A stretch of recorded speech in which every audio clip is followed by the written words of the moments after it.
சென்னை திருவான்மியூர் பீச்சில் நம்ம மக்கள் நம்ம ஆக்டிவிஸ்ட் எல்லாருமே கூடின ஒரு இடம் இது.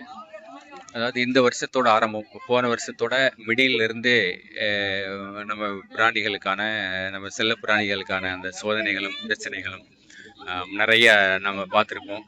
ஒரு எக்ஸ்ட்ரீமான அந்த குரியாலிட்டி பட் அப்யூஸ், அப்புறம் ஃபீடரோட ஹராஸ்மெண்ட் அப்படின்னு சொல்லிட்டு எக்கச்சக்கமாக போன வருஷம் டோட்டலாகவே நமக்கு வந்து நிறையா ஒரு கண்ணீரும் வேதனையும் வலியுமாவே வந்து நம்ம போனதை நம்ம பார்த்துருக்கோம்.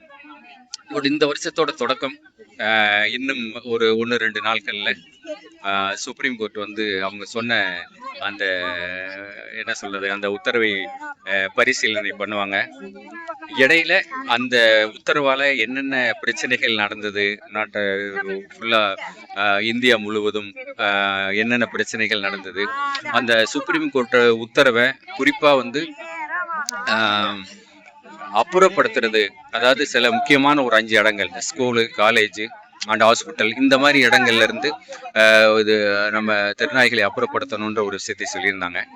அந்த அப்புறப்படுத்தணுன்ற விஷயத்தை அவங்க சொன்னாங்க. சொல்லும் போதே குறிப்பா வந்து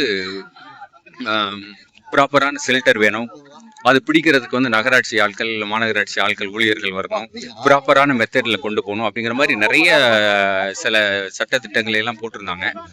அதை எதையுமே ஃபாலோ பண்ணாமல் சிட்டியாக இருக்கட்டும், மப்சல் ஏரியாவாக இருக்கட்டும், அவங்களுக்கு என்னென்ன விஷயங்கள் எல்லாம் தோணுதோ அந்த தோன்ற மாதிரி உள்ள ஒரு ஃபார்மேட்டில் இப்போ நரிக்கிறவர்களை வச்சு கொடூரமான முறையில் வந்து பிடிக்கிறது.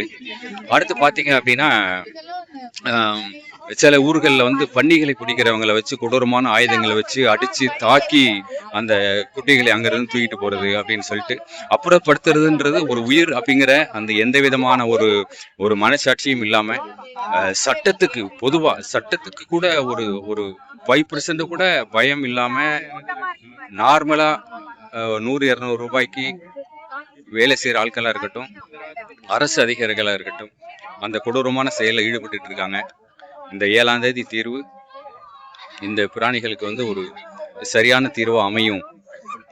அவங்க ஆல்ரெடி ஃபாலோ பண்ண அந்த மெத்தடுகளில், அந்த முறையில் அந்த கருத்தடை ஆப்ரேஷன், இன்ஜெக்ஷன் அண்டு திருப்பி அந்த பழைய இடத்துல விடுறதுன்ற மாதிரி ஒரு ஃபார்மேட் கண்டிப்பாக வரணும் அப்படிங்கிறது தான் எல்லாரோட ஒரு மிகப்பெரிய பிரார்த்தனையாக இருக்குது. கண்டிப்பாக நல்ல விஷயங்கள் வரும் அப்படின்னு நம்ம எதிர்பார்ப்போம். நன்றி.